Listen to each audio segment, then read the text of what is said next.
Hello everybody, Panda Love here, and today we are going to be reading Hawkwing's Journey. Again, last time when we cut off, Hawkpaw and Ebonyclaw had found a horrible scent, 2 scents actually, and now we shall return to the reading. Recap of the last sentence that we had before we left off. What is that? Another animal? He asked. Ebonyclaw shook her head. I think it's fire, but I hope it isn't. She sniffed the air again. It must be coming from the two-leg place. They're such mouse brains. They always like to start fires to stick their own food into. We should go check it out to make sure they have it under control. Follow me. Anxiety fluttered in Hawkpaw's belly like a whole nest full of birds. That was where Duskpaw and the others went. Will they still be there? Surely they've left by now, right? Hawkpaw had never seen fire before, but he had heard enough stories from the elders to know that it could be a serious threat.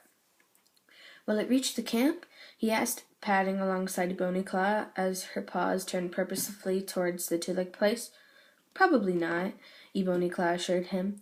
The two-leg place is quite away from the gorge, but the scent is quite strong, so it's best to make sure that we'll all be safe. As they emerged from the bushes, Ebonyclaw picked up the pace until she and Hawkpaw were racing across the stretch of dry grass that separated their territory from the two-leg place.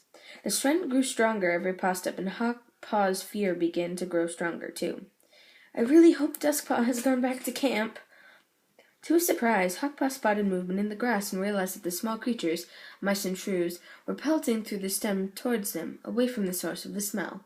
One mouse practically ran into his paws, then veered away at the last moment. Hawkpaw's jaws watered. Hey, look, Ebonyclaw, he meowed. Easy prey. There'll be time for hunting later, Ebonyclaw told him, racing on without a pause. Right now we have to make sure that everything is safe for our clan. As they drew close to the two-leg green place, the air grew thick with the gray swirl that billowed around the two cats. The acrid scent was overwhelming, catching Hawkpaw in the throat so that he had to cough. Stay back, Ebonyclaw warned him. At the heart of the gray swirl, Hawkpaw could make out a red glow that began to grow as he watched, reaching up into separate licking tongues. He stared at the scarlet frames as they spat out gray puffs into the air. They seemed to be feeding like some greedy animal on a kind of two-leg rock made of flat sticks. Hawkpaw had sometimes seen two-legs sitting on it with their kits, eating weird food that Duskpaw was so crazy about. Now that the fire blazed up, crackling orange sparks leaping up into the low-hanging branch of the trees. Duskpaw, Cloudpaw, he thought, gazing around in terror as he looked for his little mates. But there was no sign of them. They must have left by now, Hawkpaw reminded himself. I wish I could leave too. The gray air was making his eyes sting, and his lungs burned with every breath he took. Ebonyclaw, can we... he began. Suddenly, the gray air swirled again. The wind shifted, blowing harder from the two-leg place. The fire surged, and the low-hanging tree branches burst into flame. For a few heartbeats they blazed. Then with a loud crackle, the lowest branch fell right next to the burning two-leg rock.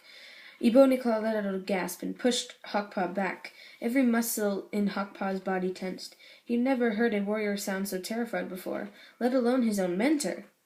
But Ebonyclaw's gasp was suddenly instantly drowned out by the sound of terrifying yelling from beneath the two-leg rock. It was hard to hear over the rushing and the crackling sounds of the fire, but the yowling sounded dreadly familiar to Hawkpaw. Starkland, no! There are apprentices in there! Ebonyclaw screeched. Oh no! Hawkpaw felt as if his belly was dropping out. His litter mates were still in there, and in grave danger. Duskpaw! Cloudpaw! Stay back, Ebonyclaw snapped, and then raced towards the fire and smoke, her belly fur brushing against the grass, her tail streaming out behind her. Hawkpaw crouched, staring at her, his claws digging hard into the ground. Then the shrieking came again, louder than before. Now he could make out separate voices. Duskpaw, Cloudpaw, and Pebblepaw are all in there. Ignoring Ebonyclaw's order, Hawkpaw sprang forward and hurled himself towards the blaze. "I'm coming," he yowled. As the smoke thickened around him, Hawkpaw found it hard to see where he was going. The great tendrils stung his eyes and caught him in the throat. Coughing, he groped his way forward until he spotted Cloverpaw trapped between the burning branch and the two-leg rock. A heartbeat later, he managed to make out Pebblepaw crouching beneath the strange rock, while Duskpaw scrabbled on the ground near the far side of the blazing branch. Guilt flowed over Hawkpaw hotter than flames. "I wanted Duskpaw to get in trouble, just for a bit, but not for something like this to happen." Then Ebonyclaw appeared through the smoke, fighting her way to Cloudpaw's side. Hawkpaw froze for a moment. "Do I try and help Duskpaw or Pebblepaw?" Pebblepaw seemed to be more in danger. Flames had burned the part of the rock, and pieces were starting to fall off. Pebblepaw cringed away from them, letting out a wail of terror. Beyond her, Duskpaw was still scrabbling around if he was trying to get to Pebblepaw. He yowled something. Hawkpaw couldn't hear the words through the roaring fire, but he saw his brother turn his head. He understood. "He wants me to help Pebblepaw." It did look like Pebblepaw was in more danger, but Duskpaw was his kin. "I wish I could ask Ebonyclaw for advice, but she's busy saving Cloudpaw." Hawkpaw thought that he had been standing motionless for moons, but it couldn't have been more than a few heartbeats before he flung himself through the flames toward Pebblepaw. All his instincts were telling him to run for safety in the other direction. Burning grass scorched his paws, and hot sparks landed on his pelt. But he kept going until he reached Pebblepaw and grabbed her scruff. "This way, furball!" he growled through a mouthful of her fur, as he dragged her away from the fire into a clear patch of grass. Ebonyclaw approached as Hawkpaw let Pebblepaw flop to the ground, pushing Cloudpaw in front of her. "But where's Duskpaw?" Hawkpaw couldn't understand why his brother hadn't followed them out of the blaze. Peering through the smoke, Hawkpaw saw that Duskpaw was still where he had been, next to the burning branch, but he was slumped over, unmoving. A chill of terror grasped Hawkpaw. "Duskpaw!" he yowled.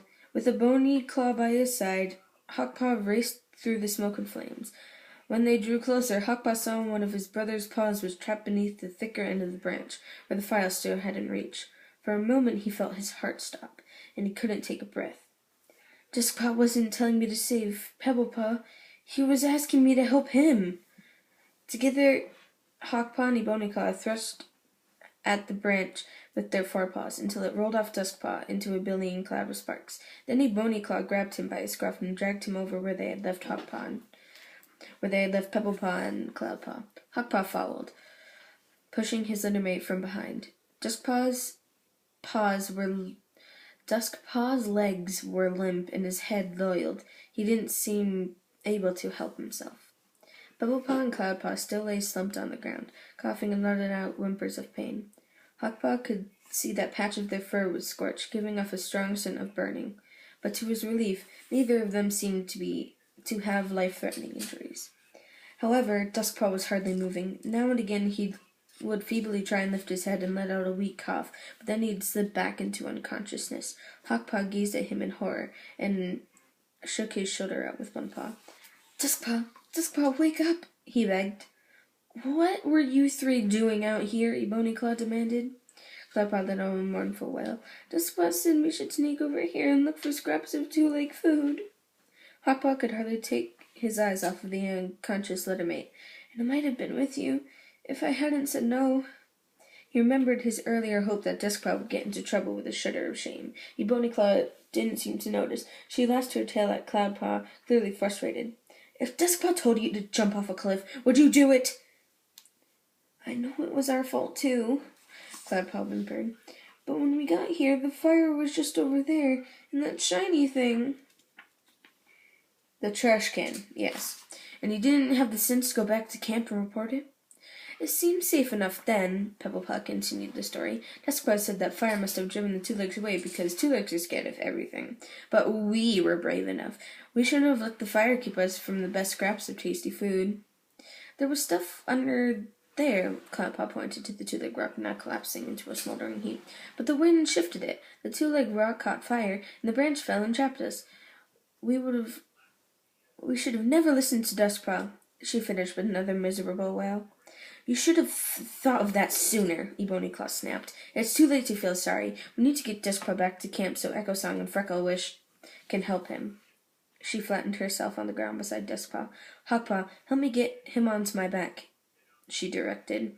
Hawkpaw worked his shoulders under Duskpaw and began to lift him onto the black she-cat's back. Duskpaw revieved a little and hooked his claws into Ebonyclaw's fur. When he was settled, Ebonyclaw staggered onto her paws and set off slowly back towards camp.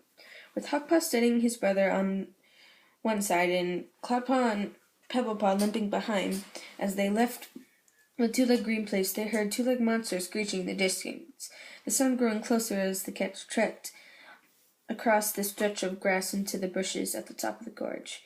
Gazing anxiously at his brother, Hawkpaw could hardly believe what had happened. "Hang in there, Duskpaw," he whispered. But now Duskpaw's eyes were completely closed, and he didn't respond at all to Hawkpaw's urging. His legs were hanging limply and he lost grip on Ebonyclaw's fur. Hawkpaw could barely manage to steady him and keep him on the black she-cat's back. Hawkpaw felt as if all of his strength had leaked out of his paws, and there was a hard knot in his belly, as if he had swallowed crow food. He was sick with guilt. He couldn't believe he'd wished that Duskpaw would get into trouble. Even worse, he could have saved Duskpaw from the fire, but he hadn't. Did I make the right choice? Saving Pebblepaw first? He asked himself. And what if I lose Duskpaw because of it?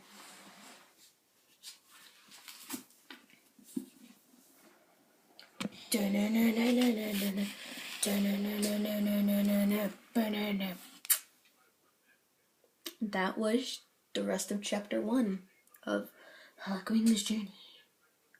I'll see you guys next time. Panda love.